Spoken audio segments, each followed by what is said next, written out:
Edgar Allan Poe's Murders in the Rue Morgue was published in 1841 and is often cited as the first detective story.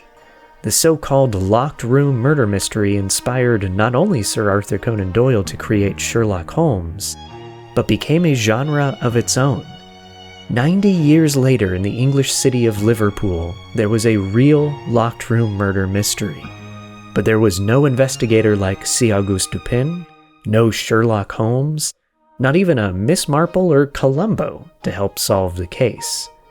We're still asking, who killed Julia Wallace on January 20th, 1931? The case has stumped investigators for nearly a century and still attracts attention because of its strange details. Julia's husband remains the prime suspect, but are we overlooking someone else? A suspect or suspects that had motive and opportunity? This is a study of strange.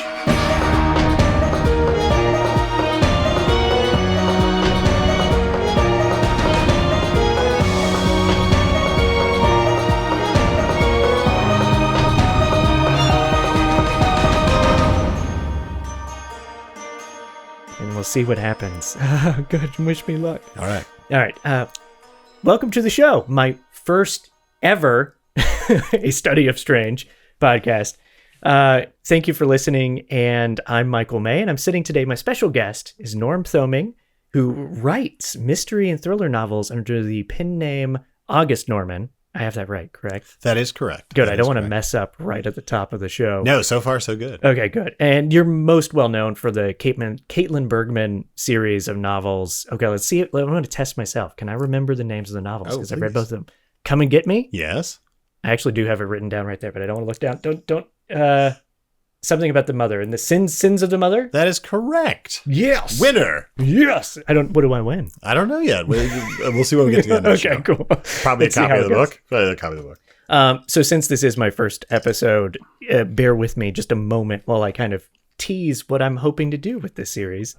So on A Study of Strange, we're going to explore some of the world's strangest mysteries, tales of the unknown that I'm completely obsessed with. And each week I'll have a guest on, like Norm today, who may or may not know the story. And my interest is not just in this kind of like genre of mysteries or unknown, but also I'm interested in sharing actual facts or details. The more you dive into these stories, and especially with mysteries, I'm sure you've come across this just researching, but we live in an age where all these stories become like a game of telephone, where time has elapsed or everything's online and people put in their own little opinions, or there's clickbait titles and that's all people are seeing. So I'm hoping to actually share more facts and details about these cases. I hope anyway, that's my goal. And every now and then present a new theory, I should hope. And Are we going to bust open a case today? I hope so, but I'm relying on you. Oh, so great. You're the expert. Well, I'm here and I'm willing to try. Perfect. And I want help from listeners out there. So if you all have theories of your own on any of these episodes, I encourage you to write in to astudyofstrange@gmail.com. That's one word. And I'm going to figure out some sort of content idea later on for people that come, I was going to say call in, but this is not the radio. I mean, call. Just go ahead and call. Yeah, anyway. I mean, you can call. FaceTime, but text first. Call astudyofstrange@gmail.com. See what happens. So first, besides a couple days ago when I asked you to do this, had you ever heard of the murder of Julia Wallace? I had not. Okay.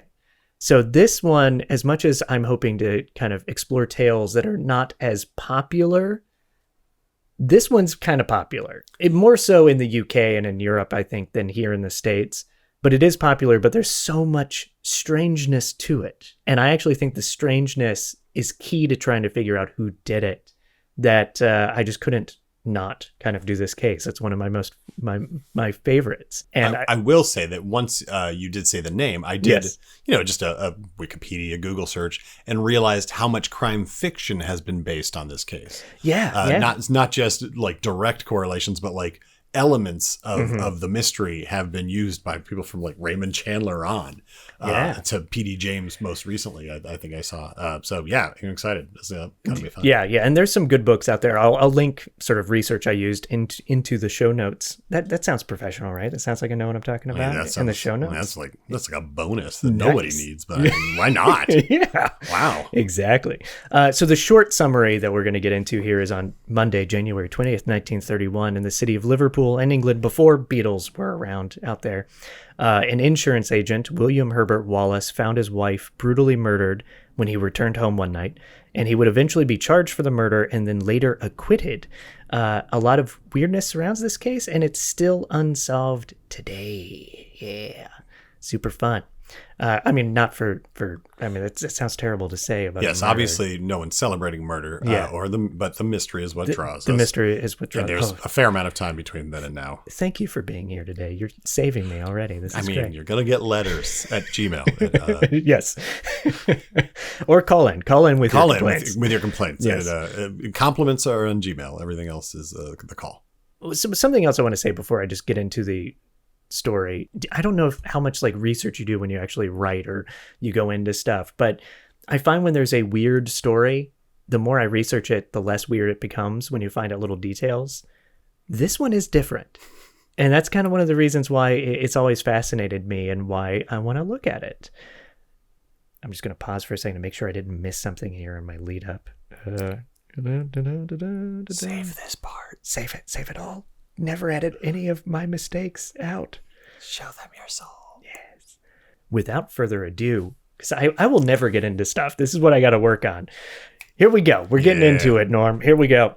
In 1931, Liverpool, England. Again, Pre-Beatles. It's important for everybody to know.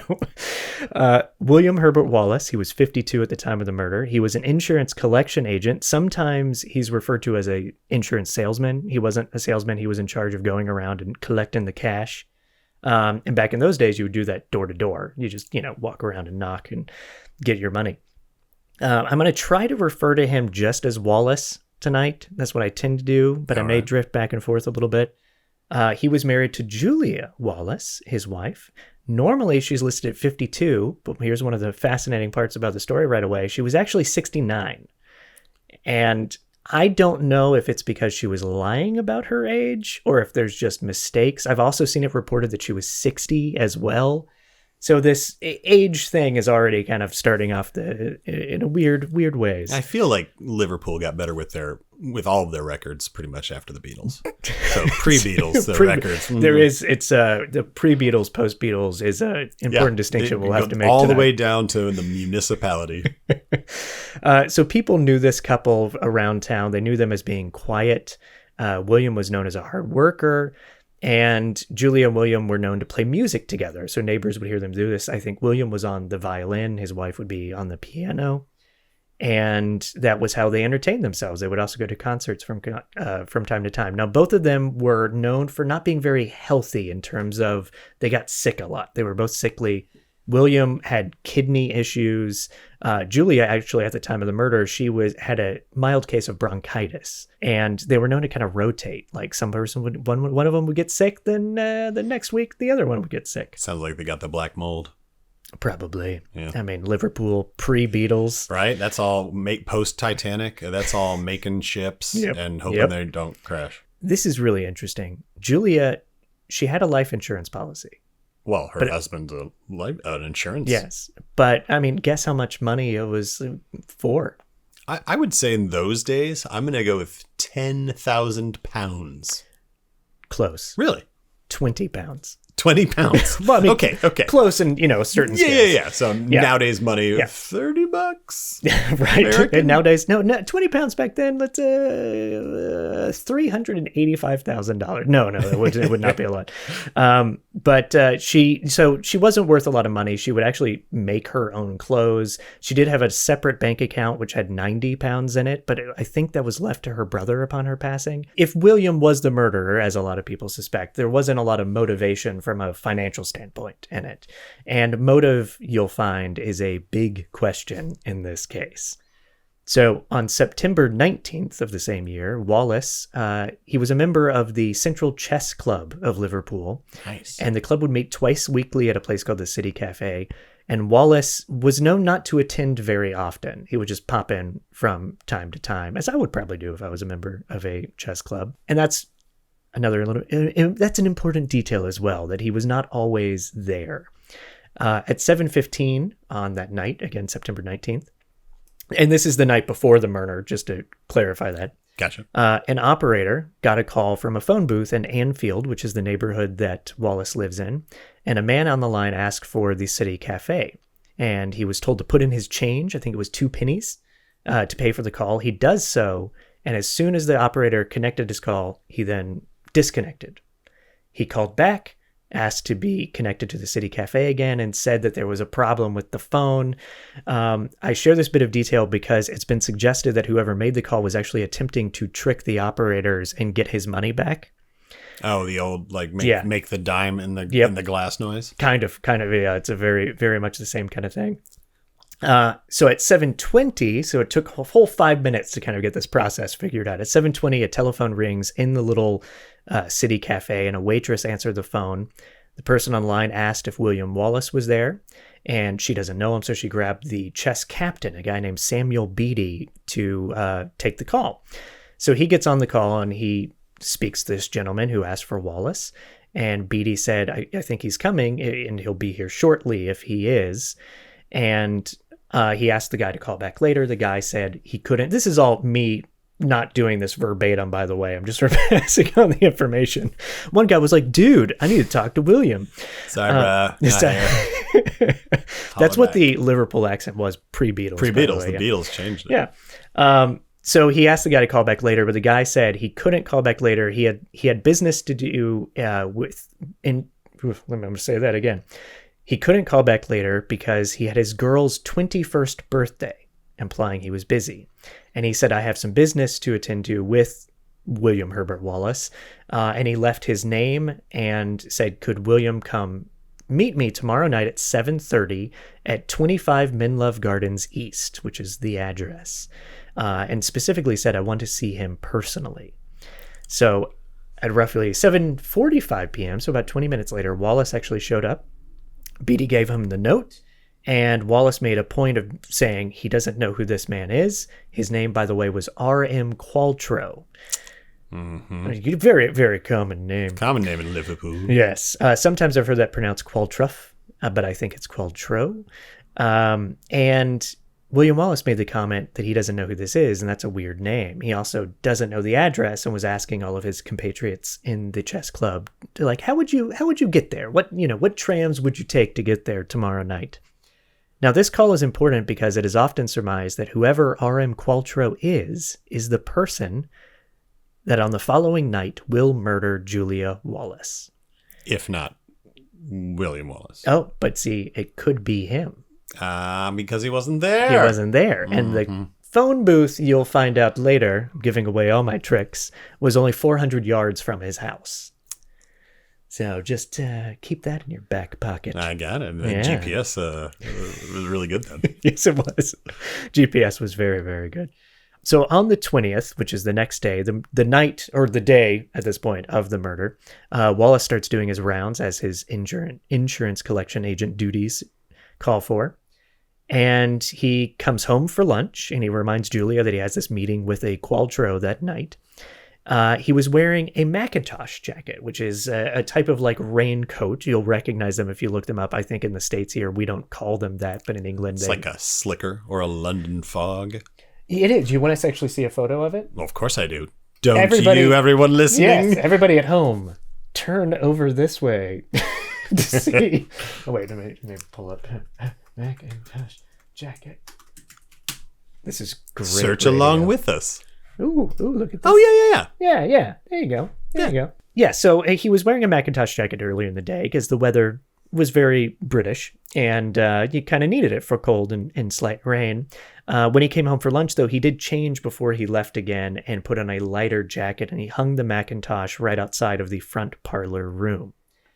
He went out to finish his afternoon rounds after changing jackets and having lunch, and he returned home at 6:05 p.m. Julia, as I mentioned earlier, she was sick. She had a little bronchitis. She wasn't feeling well. And he wanted to kind of stay with her that night. So he debated, should I even go to the meeting? I don't know this guy. I don't know how to get to 25 Menlove Gardens East. But he eventually says, no, I'm supposed to do this. This is my job. And he would leave home at 6:45 p.m. Now, how do we know these times? There are witnesses that are about to Sorry, I'm just light. on the edge of my No, seat. please. Yeah. This is what I want. Please ask all the questions you want.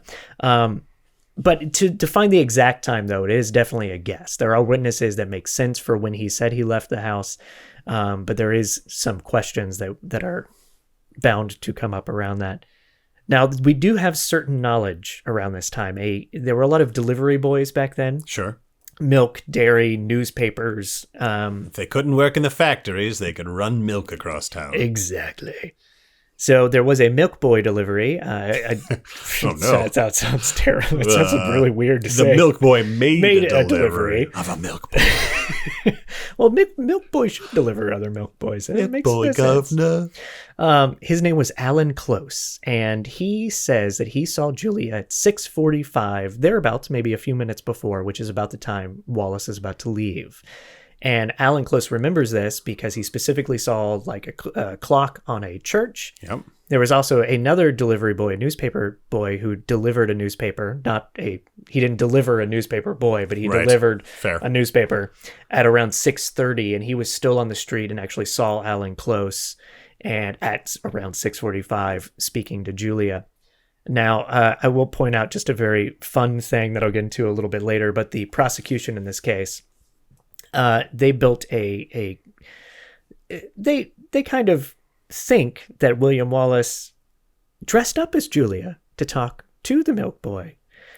Which, just as part of his major plan to kill his wife, he's going to open the door for the delivery and wear his wife's clothes just before he has to leave to go to meet this Qualtro guy, because that makes a lot of sense. Also, he had a big mustache. Well, I mean, at that point, okay, fair.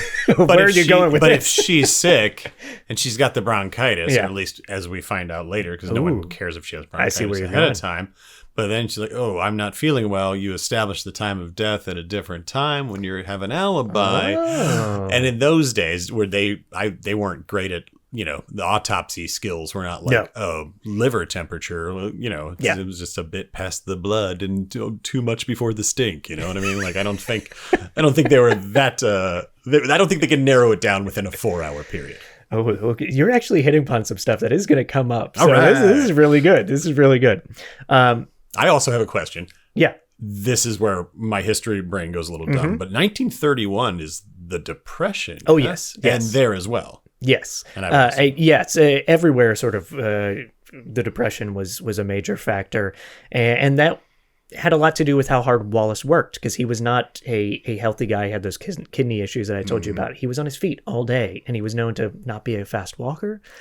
Kind of, not in the best shape, but he had to do it. He had to pay the bills, and Julia would make her own clothes, all that kind of stuff. So yeah, the Depression is very much alive within this hardworking couple. So Wallace, again, he leaves home at 6:45, just to reiterate that. At 7:06, Wallace is 2 miles away waiting for a tram or trolley or train. I don't know exactly what they refer to them in Liverpool, so I'll say all of those things. Yeah, it would have been a trolley. Yeah, I say trolley and tram. I kind of go back and forth on it. It was the early light rail. Ooh, nice. There you go. So he would take 3 trolleys that evening. He would take one from near his home. He would transfer at Penny Lane. All these Beatles things coming up. I didn't expect to do all this tonight. And he was doing this obviously to get across town to go to this Menlove Gardens area.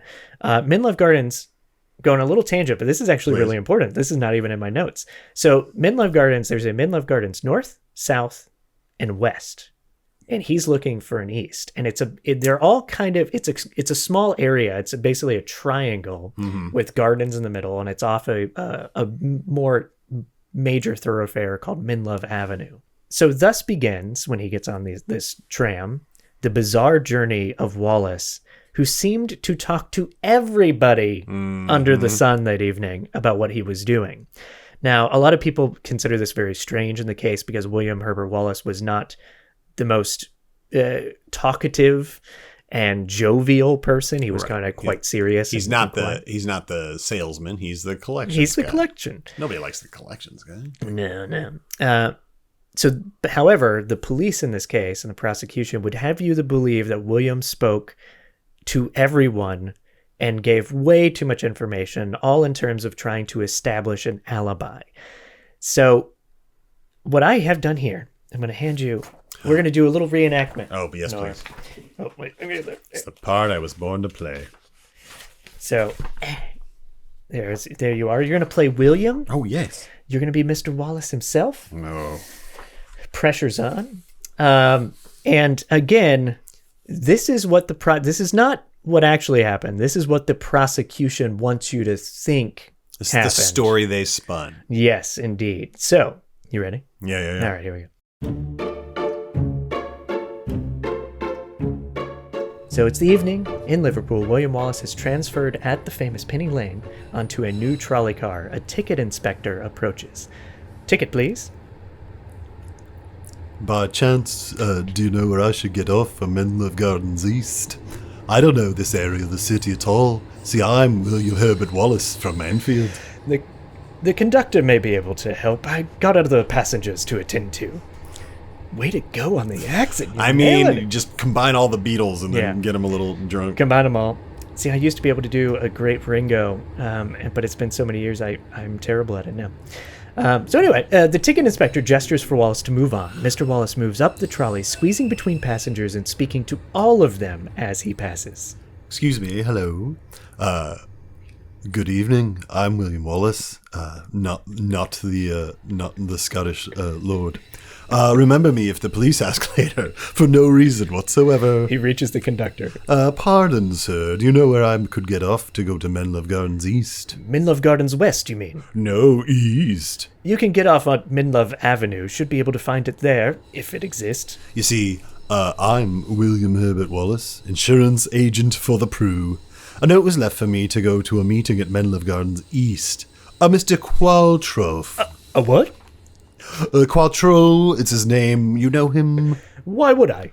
Of course. Nice to meet you. Don't forget me. The conductor gives him a look of annoyance. Later. It's probably because his accent. Yeah. He was like, that guy speaks really strange.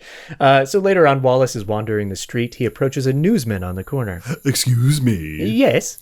Do you know where Menlove Gardens East happens to be? I've tried north, south, and westy. No, sorry. Thank you. I'm William Herbert Wallace. Have a pleasant evening. Wallace sees a passing police officer and approaches. Good evening. Do you know where Menlove Gardens East is? No such thing. Oh, that's what I was afraid of. You see, I'm William Herbert Wallace, insurance agent. I live over in Anfield, and I received a message to come to a meeting tonight at Menlove Gardens East. My wife is home all alonesies while I wander these streets. Perhaps it was a mistake for West. I thought that too, but I spoke to the resident there, and it's not who I'm to meet. I say, do you know if the post office is open? I'm asking in case you need to confirm my alibi. Yes, it's not 8 quite yet. You have a little time before they close. Wait, in case I need to confirm what? William Herbert Wallace, don't forget me. Fantastic. And my questionable accent. Yes, that's the fun of these things. It's because I know Liverpool. I don't know Anfield. No, well, I mean, Anfield is in Liverpool, so you're dead on the money. Then great. So, people listening from Liverpool, please accept our apologies. Please call Norm. Yes. At astudyofstrange@gmail.com and leave your complaints or appreciation. Mm-hmm. Yeah. So that is, again, that is not what happened. That is what the prosecution is going to weave later on. Now, the truth is probably way more natural. He did speak to people, I think at least 7 that they know of for sure, but probably more. And not to take anything away from the idea that this is unusual behavior for a quiet man, but I put myself in his shoes, and if I am legitimately trying to find an address that I don't know where it is, right, and I'm finding the street doesn't exist, right, and let alone maps that would have been commonly available probably don't exist or would have been expensive. It would have been expensive, and, maybe they don't have these smaller streets off the major ones. And it is why he tried to go to the post office. He wanted to see a map, and he also wanted to see a directory. And a postman would know. Yes. Out of anybody, and the police officer would know. Yep. So Men Love Gardens East does not exist. And he spent half an hour looking for this man, Qualtrough.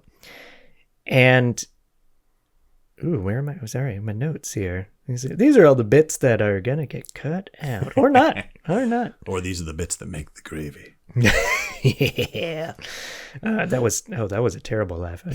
This is the laugh that makes the gravy. This is yeah, so Wallace spent half an hour looking around. Obviously couldn't find it, spoke to everybody that he could to find it. He did, like the scene says, he actually did speak to somebody at the 25 Men Love Gardens West. It was some woman that later talked to the police about it. But yeah, obviously she's not Qualtrough or Qualtrough. So he heads back home. He arrives back home at about 15 minutes to 9, so 8:45-ish. And he tries the front door first. Tries his own door? Or, yeah, you'll see why. Because he couldn't open it. He goes to unlock it. Well, that's not good. It doesn't open. So he goes around to the back door. And he would often use the back door to leave home or come home. So it wasn't unusual to go from the front to the back.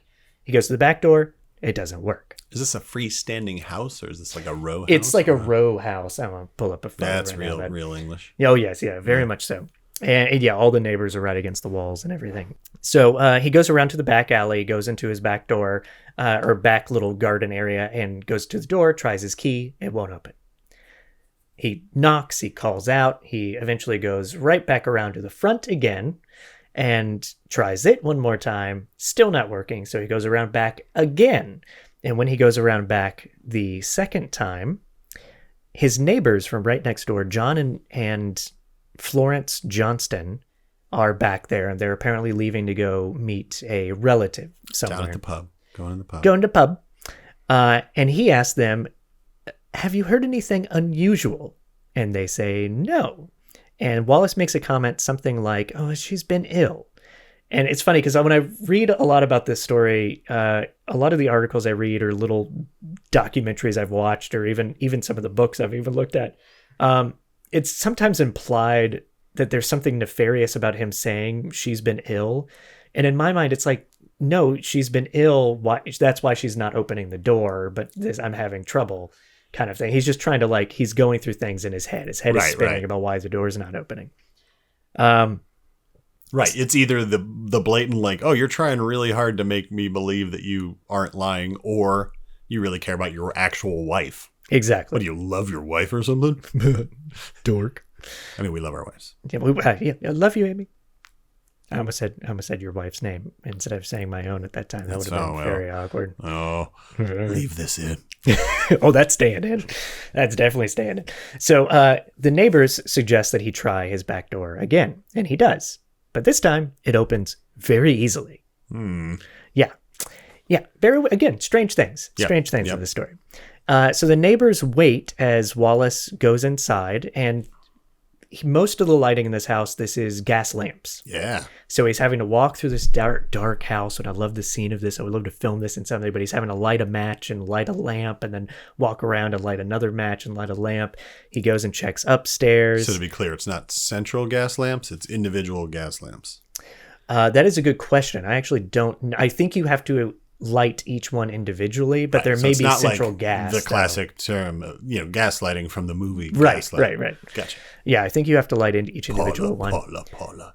He's making her crazy. It's a great Thank you. Although I could be wrong about that. If anybody out there listening knows, please write in. So as he's checking inside, I think he goes upstairs first. Julia's not there. She's not in bed. He comes back down and he sees something in the parlor. And he runs out the back door to the Johnsons, who are still waiting. And he says, come and see, she's been killed.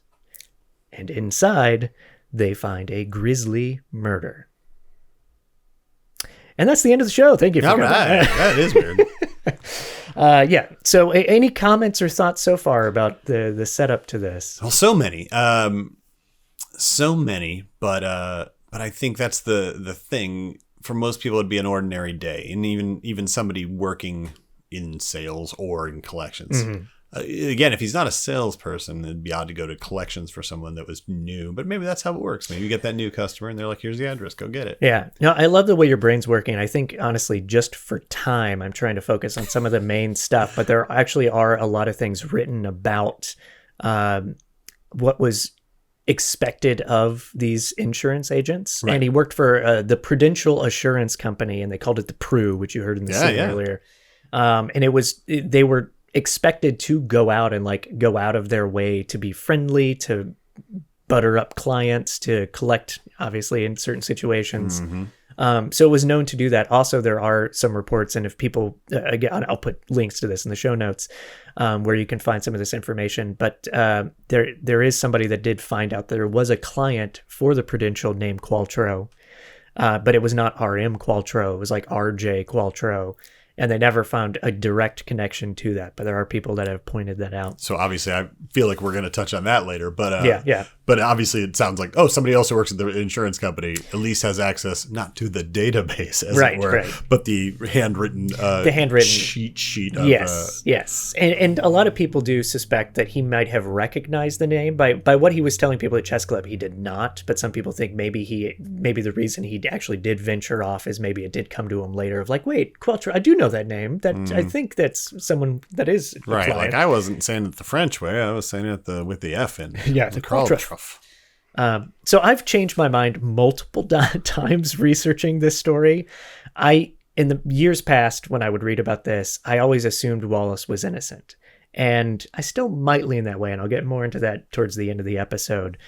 But where I'm coming down exactly right now is something that I initially wrote off. I love the locked room aspect of this story, but I think of that more as like, that's just an intriguing way to learn more about this. That's a compelling reason to read about this. But once you dive into the locked room part, it's like, it's just like the door could get stuck, because the back door actually they did comment, sometimes the back door wouldn't work. Sure. The front door could have been bolted from the inside. That's why it's not locking with the key, or unlocking with the key.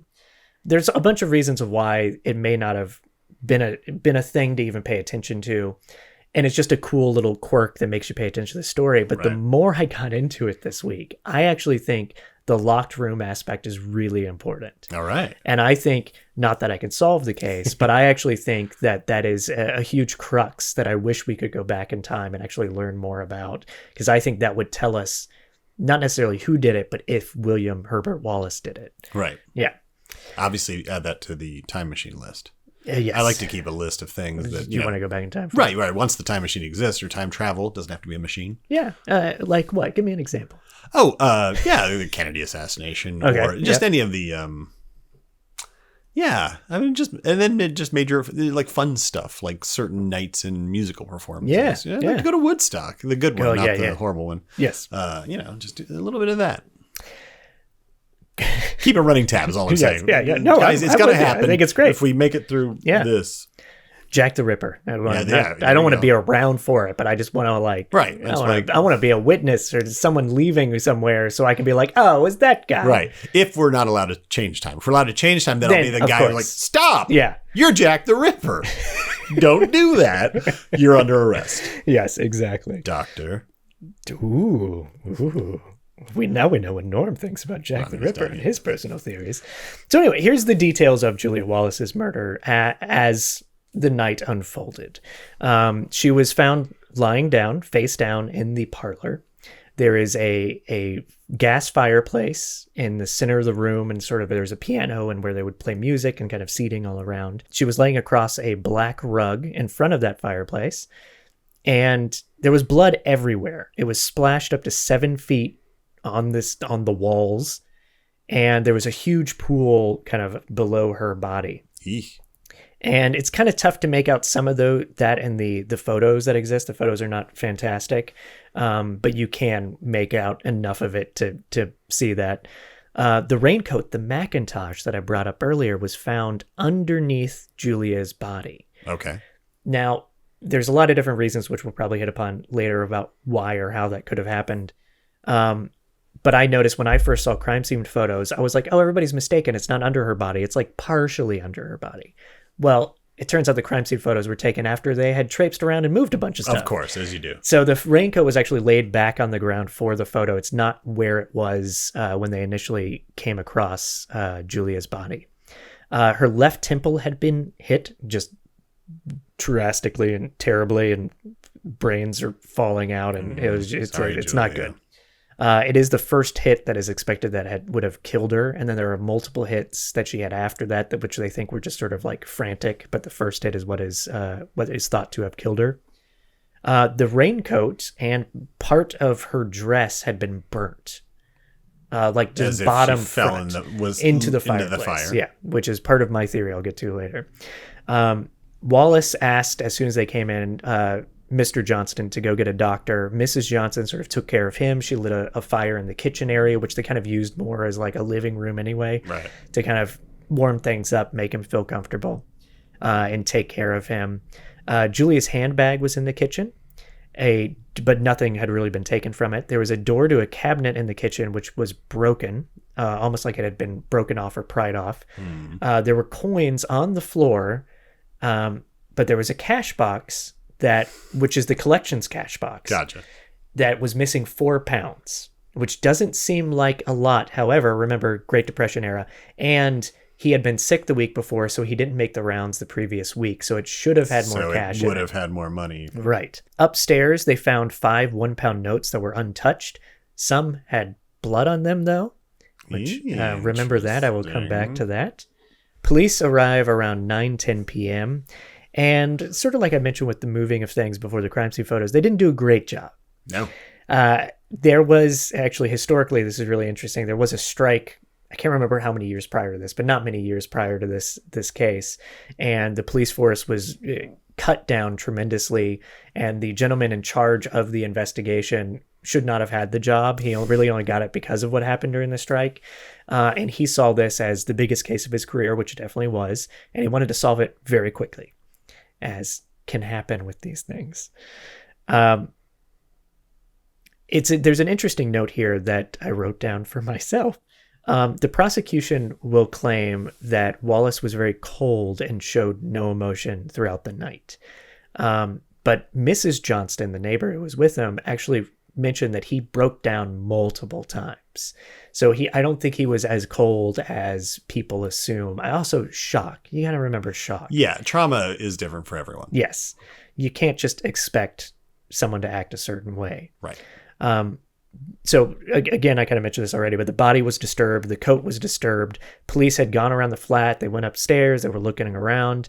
An officer, P.C. Williams, examined the body. He found no weapon. No weapon is still to this day ever been found. They do have assumptions over some sort of fire poker or heavy metal thing that was used to clean the fireplace. A Professor McFall, who was the medical advisor, arrives. And stumbled into the blood. That's just Professor McFall. You're not far off here. Oh, so no! He came in, and I'm embellishing this, but he just came in and was like, "Oh, she's been dead she was dead around 8. See you later.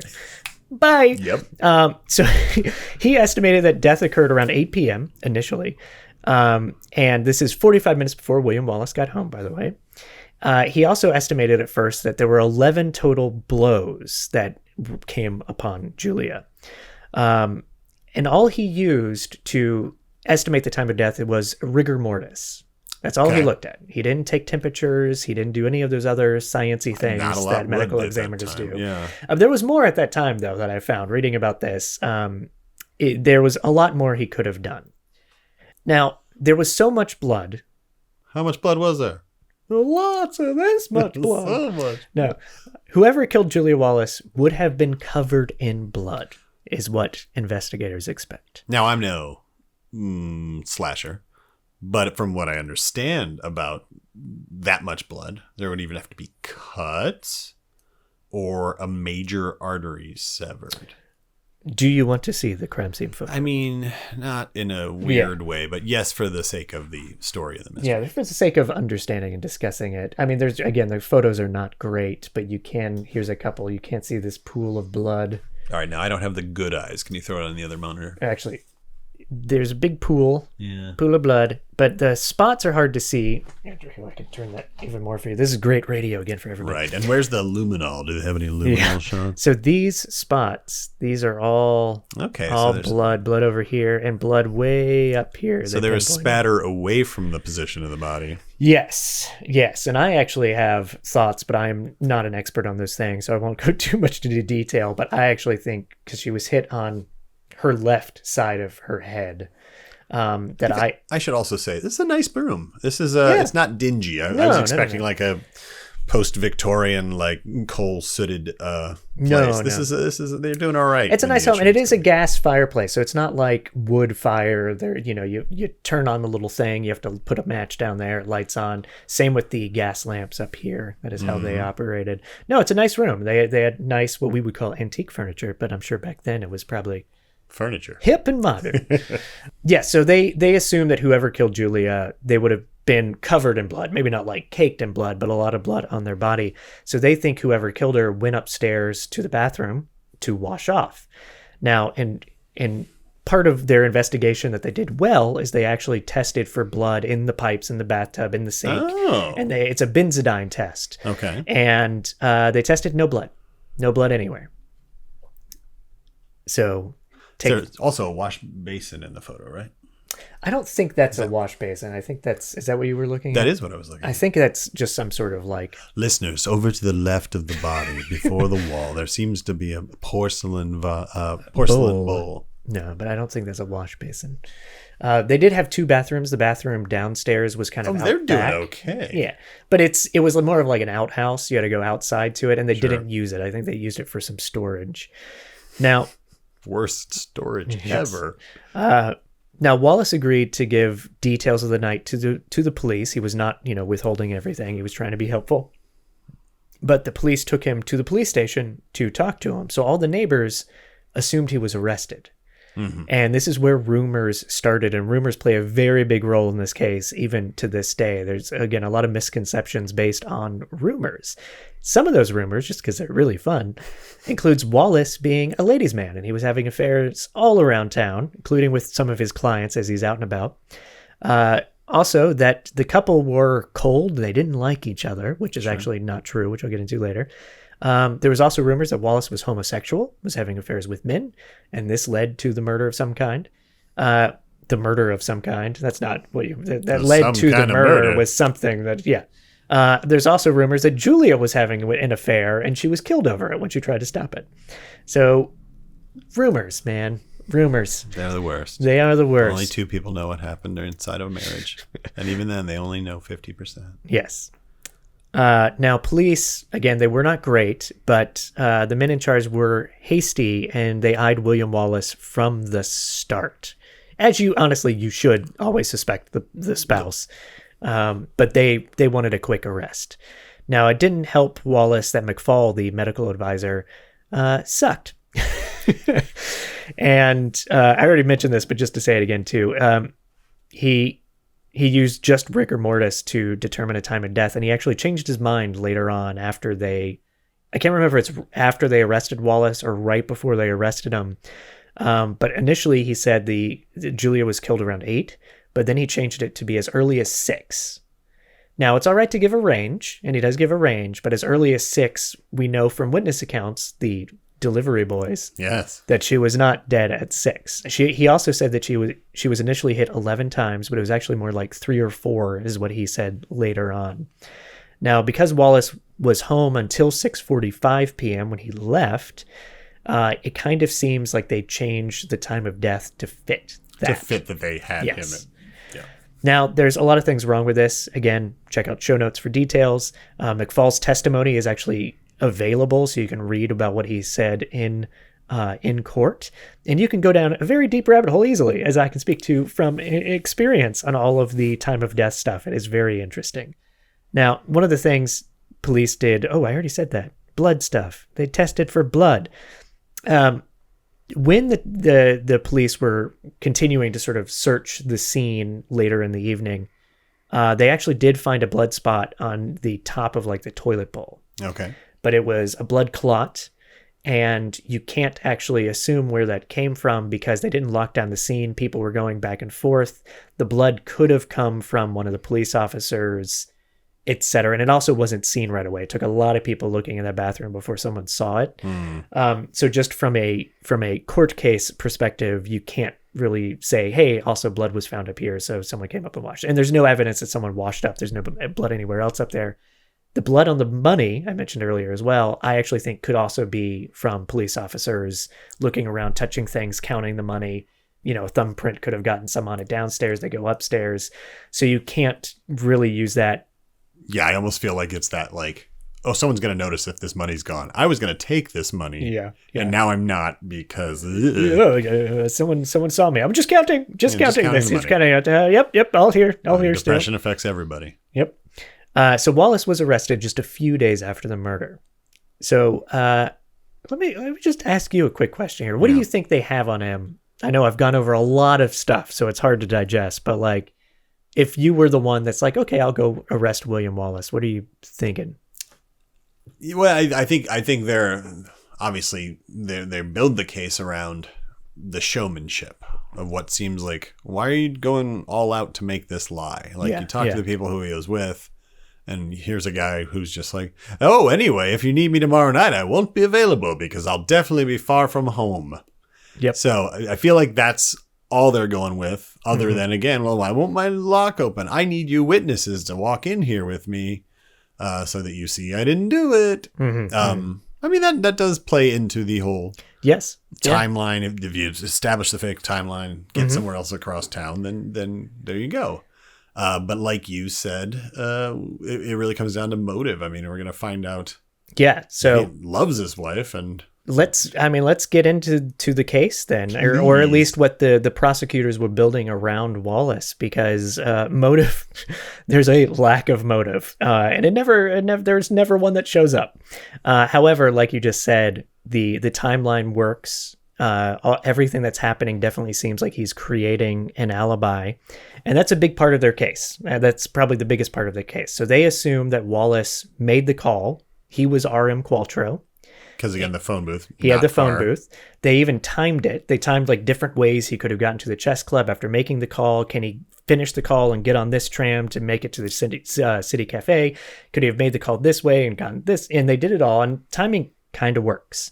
And there's also people that have, I think there's a gentleman, I can't remember his name off the top of my head. Again, show notes people, but who's written a book about the timeline and has done all these sort of mathematical equations to figure out what was possible. So they assumed that he made the call. He was Qualtrough because he knew someone would pick up. Also, remember, he didn't always attend chess club. So there's no guarantee that he would or wouldn't be there. So it's interesting that someone called for him there. It is also, yes, odd because call it home. Did they have Did they only have the phone booth? Did they have a home phone? I don't know if they had a home phone. It seems like it would be uncommon at the time. Yeah, I think it's uncommon. But also, if it was him, it makes sense of why and they had a phone, it makes sense why he didn't make it from home. They couldn't really trace calls, but I do think operators can make notes of certain things and be like, oh, it came from this area. And the night that he went out to meet Qualtrough, the night of the murder, he obviously talked to many, many, many people, probably many more than they ever found. The prosecutors further assumed that the killer would have been splattered with blood, and this is super fun stuff here. The raincoat found under her body, the Macintosh, was suspected to be used by the killer to wear to protect from blood splatter. They also assumed that Wallace might have killed her while naked and worn the coat to protect his body. That way he can quickly throw it off and put on his clothes and run out the door to try to get it all to all the trams and trolleys and everybody that saw him. None of this really holds great water in my mind, because the time where he left around 6:45, he would have had to kill her immediately right after she saw the milk delivery. Also, it would have to be someone who really thought they were going to get bloody during a killing. Yeah.